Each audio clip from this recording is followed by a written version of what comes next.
शुरुआत करते हैं एक विवादित बयान और उससे उपजे विरोध के प्रदर्शन के सिलसिले की।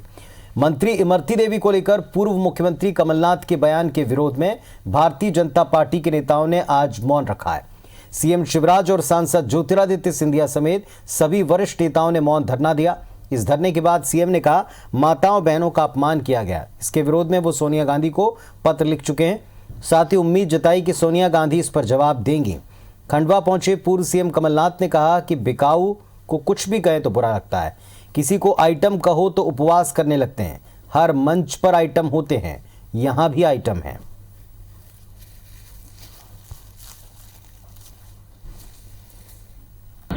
और इस तरह की कुत्सित मानसिकता को कमलनाथ जी तक कोई उम्मीद है। निर्लज्जता की पराकाष्ठा पार करते दम और अहिंकार से भरे हुए। लेकिन आज मैं मैडम सोनिया गांधी जी से सवाल करना चाहता हूं। मैडम, मेरे शब्द अगर आप तक पहुंचे, आप एक राष्ट्रीय दल की अध्यक्ष हो, आप स्वयं पहला हो, आप बहन भी हो, आप मां भी हो, आप बेटी भी रही हो, या किसी बहन के खिलाफ ऐसी टिप्पणी शोभा देती है। मुझे तो नाम नहीं याद था, आज भी इसका नाम नहीं याद, अब उसे कुछ कह दूं मैं। हाँ, जैसे आज हमारे मंच के आइटम नंबर 1 थे राजनारायण सिंह, आइटम नंबर 3 2 थे अजय सिंह जी। ये लिस्ट में लिखा item number 1, item number 2, item number 3, किसी का अपमान है। तो ये आज शिवराज सिंह तो बहाना ढूंढ रहे हैं, बैठ गए अनशन में कि मैंने किसी का अपमान कर दिया। कमलनाथ किसी का अपमान नहीं करता, मैं तो सच्चाई के साथ आपकी पोल खोलता हूं। मध्य प्रदेश के पूर्व मुख्यमंत्री कमलनाथ के आइटम वाले बयान को भारतीय जनता पार्टी ने अब एक सियासी मुद्दा बना लिया है। इसका विरोध शुरू कर दिया है। पार्टी के नेताओं ने ग्वालियर के फूलबाग चौराहे पर 2 घंटे तक मौन धरना दिया। इस धरने में भारतीय जनता पार्टी प्रदेश अध्यक्ष वी डी शर्मा, केंद्रीय मंत्री नरेंद्र सिंह तोमर, सीधी सांसद रीति पाठक समेत प्रदेश के कई बड़े नेता मौजूद रहे। मीडिया से बातचीत करते हुए केंद्रीय मंत्री नरेंद्र सिंह तोमर ने कहा कि कमलनाथ ने अपने वक्तव्य से न केवल एक दलित की बेटी इमरती देवी का अपमान किया, बल्कि समूचे मध्य प्रदेश की महिलाओं और बेटियों का अपमान हुआ है। उन्होंने कहा कि उनका ये बयान कांग्रेस की मानसिकता को प्रदर्शित करता है। जनता इनको कभी माफ नहीं करेगी। वीडी शर्मा ने कहा कि वो इस मामले में चुनाव आयोग से शिकायत करेंगे, पुलिस में भी इसकी रिपोर्ट दर्ज कराएंगे। इंदौर में सांसद ज्योतिरादित्य सिंधिया समेत भाजपा नेताओं ने रीगल चौराहे पर गांधी प्रतिमा के सामने मौन धरना दिया।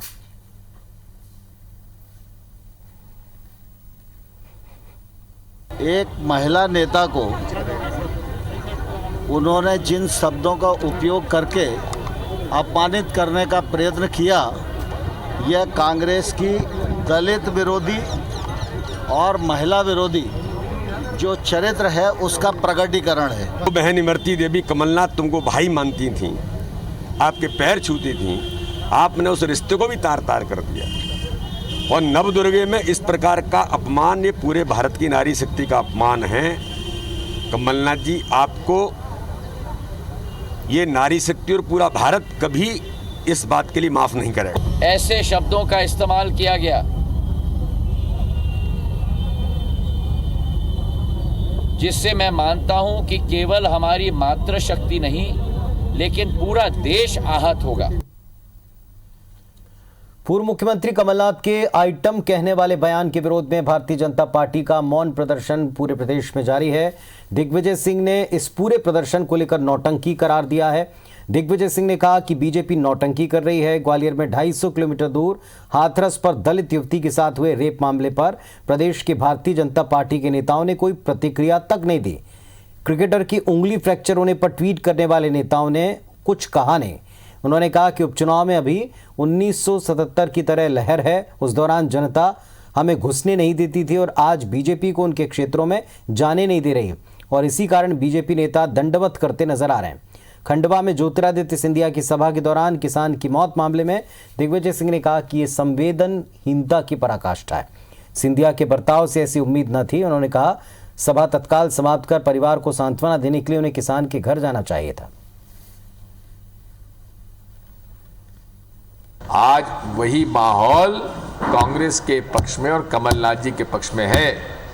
उससे घबराकर कहीं मामा घुटने टेक रहे हैं, कहीं कैंडिडेट लेट रहे हैं। जब मालूम पड़ गया कि आदमी यहाँ पर उनकी सभा में आया हुआ जीवन सिंह उनकी सभा में भाषण सुनने आया और उसका देहांत हो गया, तो उसी वक्त सभा को स्थगित करना चाहिए था।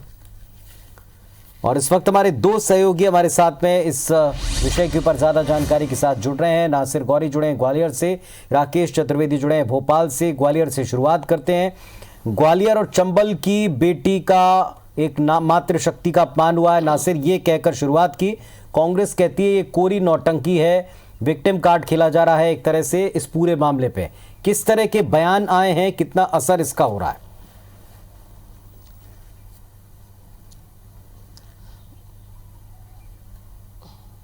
देखिए, जिस तरह से बीजेपी लगातार हमला पर है, उन्होंने कल कमलनाथ को लेकर कमलनाथ जी ने जो एक टिप्पणी की थी इमरती देवी को, अब उसे सियासी मुद्दा बना लिया, लगातार उस पर हमला पर है। और आज उसी कड़ी में 10:30 बजे, माफ़ कीजिएगा 10 बजे ग्वालियर के फूलबाग में मैदान के बाहर धरने पर बैठे थे। उसमें केंद्रीय मंत्री नरेंद्र सिंह तोमर, BD शर्मा के साथ साथ बीजेपी के कई बड़े नेता मौजूद थे।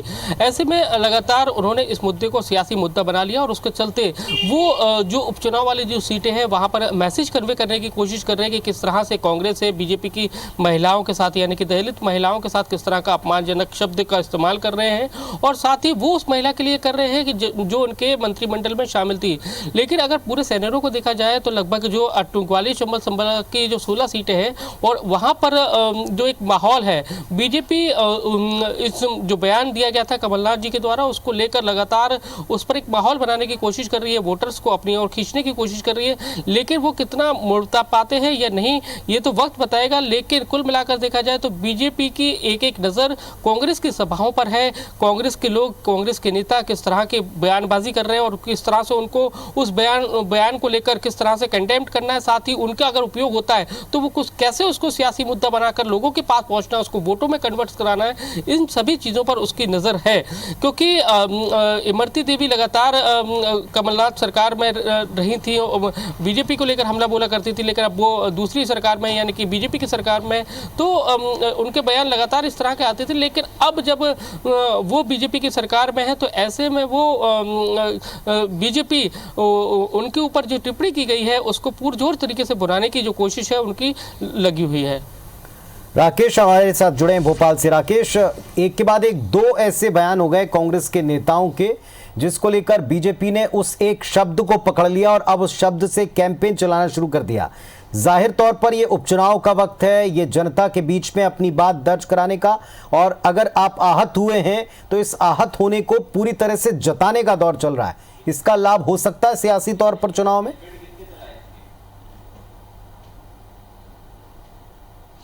देखिए पुनीत, और आने वाले दिनों में हम कह सकते हैं कि जिस तरह से घटनाक्रम चल रहा है और आने वाले दिनों में इसी तरह और अधिक घटनाक्रम चले। लेकिन इस पूरे कवायद के बीच, इस पूरे सियासी घमासान के बीच हम सबसे अहम मुद्दों पर बात करें और वो मुद्दे हैं उस क्षेत्र के, मध्य प्रदेश के उस इलाके की जो कि इलाका पूरे प्रदेश में सबसे अधिक पिछड़ा माना जाता है। और यदि हम मूल मुद्दों की बात करें, उस क्षेत्र के डेवलपमेंट की बात करें, जो जिलों की विधानसभा हैं वहाँ के विकास की बात करें, तो पुनीत आज भी वहाँ पर जो चुनावी मुद्दा है, सड़क, पानी, बिजली, आज भी वहाँ पर चुनावी मुद्दा बना हुआ है। और जनता को आज तक ये मूलभूत सुविधाएं नहीं बन पाई हैं। लेकिन हम जिस तरह से देख पा रहे हैं कि चुनाव का पूरा ट्रेंड बदला है, चुनाव के मुद्दे बदले हैं, राष्ट्रीय मुद्दे एक तरफ हावी थे, दूसरी ओर वहां पर जो आधी आबादी को लेकर भी अब एक नया मुद्दा जो है क्रिएट किया जा रहा है। साफ तौर पर कह सकते हैं कि जो जनता जिसके लिए वोट देती है, अपना जो नेता चुनती है, कहीं ना कहीं वो सारी चीजें हैं पूरे चुनावी घमासान में गौण होती जा रही हैं। और दरअसल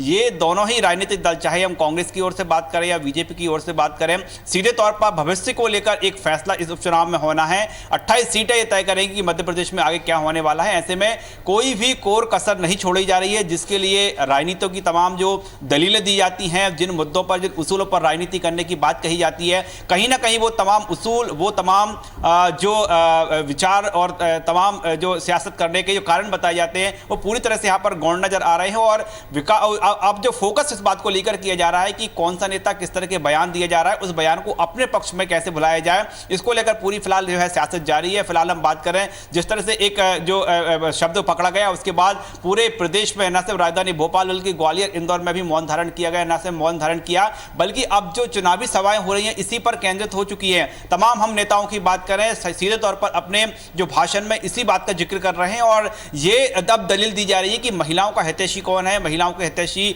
कौन सी पार्टी है और महिलाओं का हित कौन सा चाहती है। अब मुद्दा है यहाँ पर सिमट कर आ चुका है। लेकिन जो है सिर्फ ये क्या बयानों से ही ये साबित होगा कि कौन सा जो नेता है, कौन सी पार्टी है वो महिला हितैषी है, आधी आबादी की हितैषी है, या फिर इसके डीप में भी जाना पड़ेगा कि महिलाओं के लिए वास्तविक आधार पर काम किसने किया है। तो साफ तौर पर कह सकते हैं कि फिलहाल जो है सियासत इस बात को लेकर की जा रही है कि किस तरह से एक एक सीट का जो अलग अलग समीकरण है उसको अपने पक्ष में किया जाए। अलग अलग जो समीकरण है और जिस तरह से बात कही जा रही है कि एक विशेष वर्ग की महिला का अपमान हुआ है, इसको कैसे पक्ष में किया जाए, ये फिलहाल हम समीकरण तमाम देख पा रहे हैं। लेकिन जो मूल मुद्दा है, जो मूल विकास का खाका है, वो कहीं ना कहीं इस पूरे मामले में बयानबाजी में गर्त में चला गया है। फिलहाल हम बात करें बीजेपी एक और लगातार जो हमलावर है, चाहे हम सीएम शिवराज सिंह चौहान से बात लेकर तमाम जो बीजेपी के बड़े नेता हैं उनकी बात करें, नरेंद्र सिंह तोमर, वीडी शर्मा और जो प्रभात झा ने भी अभी बयान जारी किया है और इसके साथ ही तमाम जो बीजेपी के नेता है लगातार बयान जारी कर रहा है। लेकिन कांग्रेस की ओर से बात करें,